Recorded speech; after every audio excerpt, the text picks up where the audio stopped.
Hi, I'm Clary and I've been in vegan eating disorder recovery for 2 years now, and today I want to talk with you about veganism and eating disorders. And the reason why I wanted to make this video is that there might be people out there who, like me, are in eating disorder recovery and are struggling with the same things because they also happen to be an ethical vegan, and there might be people out there who struggle with an eating disorder and have not yet started recovery but would like to, and I hope that there's also some helpful tips for you in here.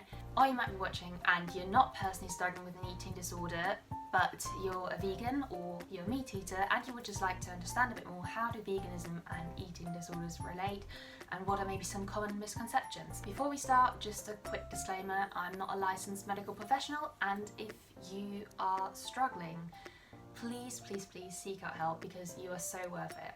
There's one common misconception, and I think this is probably going to be the one that the most vegans with eating disorders will encounter. Veganism is an eating disorder, or veganism feeds into your eating disorder because it opens up doors for you to kind of restrict. So, for example, you're invited somewhere to a dinner party and you have an excuse to kind of not eat the things that are out there because, whoops, you're vegan, so I'm sorry, I can't have this, I can't have dairy, I can't have meat, I can't have fish. I'm not saying that this isn't the case for every plant-based person out there who struggles with an eating disorder. It definitely might well be the case that people are choosing a plant-based lifestyle or a plant-based diet because they want to not eat certain things because of their eating disorder.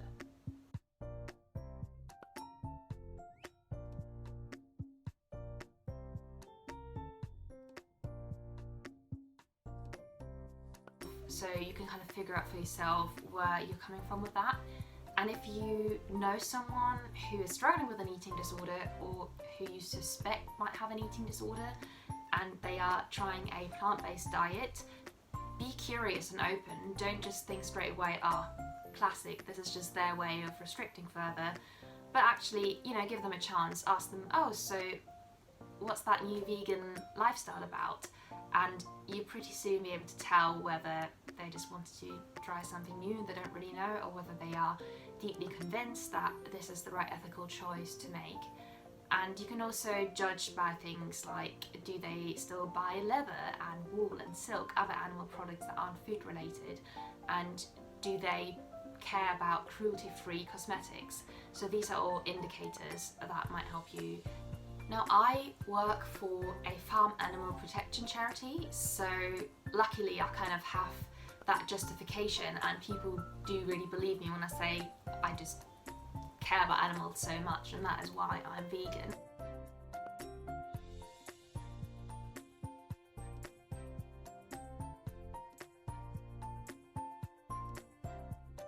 But when I first started recovery and I was seeking a clinic where I could get professional help, because at that point in time that's what I needed and I couldn't have done it by myself, I was very saddened to get a response from many hospitals saying, no, we can't treat you as a vegan, you can be vegetarian here, but you cannot be on a vegan diet because it opens up too many doors for your eating disorder, and so you'd have to be vegetarian. And it felt so personally insulting and kind of, because I am a vegan, it's who I am, it's who I choose to be, it's so much of my personality and it's so much of what makes me me. And at the time I kind of felt I had this identity of being a vegan, something I was proud of, something that I thought, well, this is really what makes me Clary still. And the only other thing that did that was my eating disorder, and I kind of defined myself through my eating disorder. So it would have just left me feeling that all I could identify myself with is my eating disorder. And so I decided not to go vegetarian and go to a clinic that would treat me but to keep searching and find a place where they would actually want to help me and take me as I am, and luckily it did.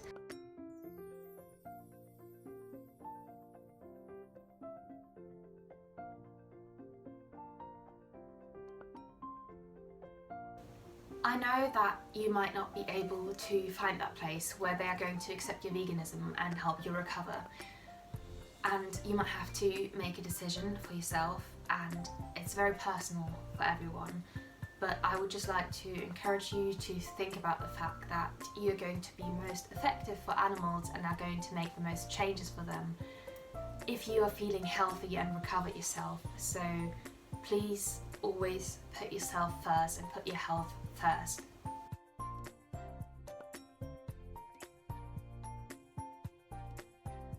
At the same time, please do totally challenge people on things like, oh, veganism is going to open too many doors for eating disorder. Explain to them that you are an ethical vegan and that you do this because it's a moral choice for you and not a food choice, so that people can actually understand that when they make the decision of whether to give you treatment or not. And if you don't have an eating disorder, we would just ask you to please be an ally for us and to spread the word about these misconceptions that veganism is a form of an eating disorder or that it necessarily feeds into an eating disorder, and to kind of just help us reduce that stigma around it. Moving on to the second misconception, which is you can't gain weight on a vegan diet. Well, just from personal experience, I have gained more than 60% of my weight at the time just through eating vegan stuff. And it is true that in many instances you have to eat like a bigger volume of food to get your calories to gain weight, but that doesn't mean that it's impossible. I know that this is very hard for vegans with eating disorders because eating more makes you feel more bloated and makes you feel more full and maybe causes that initial guilt about food, but I guess that's content for a whole nother video, and I would like to talk about that further at a different point.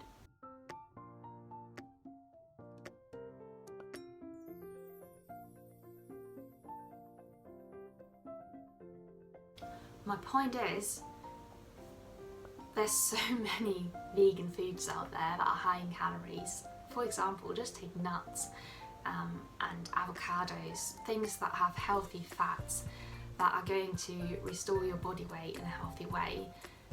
And I think it's also interesting when people say, oh, you know, you're not going to gain that weight, so a vegan diet is not necessarily good when you're recovering from an eating disorder, but not take into consideration the health aspects of veganism and not take into consideration how damaging animal products can be for you.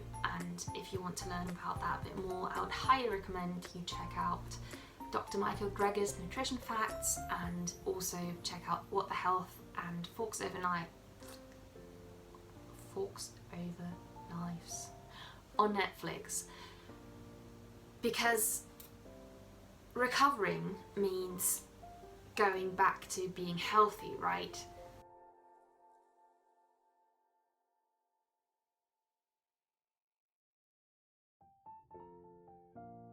If you're not sure what to eat to restore weight, or if you're not sure what to eat to restore weight healthily, because obviously there's some great vegan treats and things that we don't want to cut out, but also we want to sustain our bodies in a healthy way, so this is not something we want to eat all the time, consult a nutritionist and speak with them about your needs and about your values.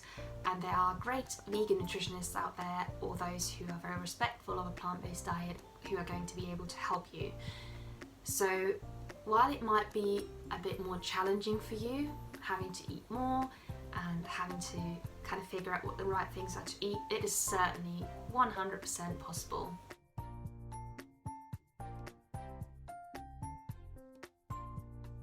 Moving on to the last point, which is that as a vegan with an eating disorder, you might feel like you are a terrible example for veganism. I know that I felt like that when I was severely underweight and I had very thinning hair and unclear skin. I knew that I didn't look healthy and I didn't seem healthy. I was cold all the time, I couldn't sleep, And some people would say to me, even friends, well, I don't think I'd ever try veganism because, I mean, look at you, like, I don't want to be like you, which is pretty hurtful, for once. But at the same time, I could kind of understand them, because I wouldn't want to follow a diet where the only person that kind of represents that diet that I know looks like they're about to die. So for me at the time, that was extremely difficult because I wasn't speaking openly about my eating disorder at all, and I was very, very ashamed of it, meaning I didn't want to tell anyone that I was struggling with this eating disorder. So for me to just say, look, this is not because I'm vegan, it's because I have an eating disorder and my eating isn't normal, which is causing my body to look and act the way that it does. I was kind of just saying, oh, you know, well, it's just the vegan diet, yeah, like, you know, you don't gain much weight, and I didn't really want anyone to think anything more of it. But I did feel really bad because I was thinking there's people out there who might be open to veganism and who might be open to, you know, a diet where they are going to save a lot of animals from a horrible, horrible life. And I can't really sway them because of the way I look and because of my eating disorder. If you are opening up about eating disorder and you're sharing that with people, it is really good to just point out, you know, this is not veganism, this is my eating disorder that's causing me to look and feel this way. And I also happen to be a vegan, but that is my moral choice, and I would look and feel in my body just the same way if I was struggling with an eating disorder but eating meat, dairy, eggs. And to really show that this is not what you are, this is not caused by your vegan diet, it is because of your relationship with food as a whole. You might not want to open up about your eating disorder because you're not at that stage yet, or because these are people that you don't want to share that with, which is absolutely fine, and it's nobody's business really. It's your own choice that you make whether you want to tell people that you're struggling. But what you can say is, you know, I actually have some health issues that are causing me to look this way and are causing maybe these bodily functions to not work as well, like, you know, you're feeling cold all the time and your hair's kind of thinning. And it's not really their place to then say, oh, to then ask you, oh, what is this health condition that you're talking about? Because that's very private, right? And an eating disorder is a health condition, both mentally and physically. Or you might not want to say that either. You don't want them to know anything about your health, which is absolutely fine. So what can you say to them? Everyone's different. I happen to look like this, happen to feel like this. It's not really your place to comment, and I would like to refer you to some vegans who are thriving physically on a vegan diet. And there's some vegan athletes out there, for example, who you could just link them to, and they could see for themselves that everyone is different and that not everyone on a vegan diet looks the same. One thing that I really, really, really want you to know is that you should not feel guilty because you are vegan with an eating disorder who might not look like they're representing veganism in the best way and kind of giving off the best image. That's not your responsibility, and that's not your task as a vegan.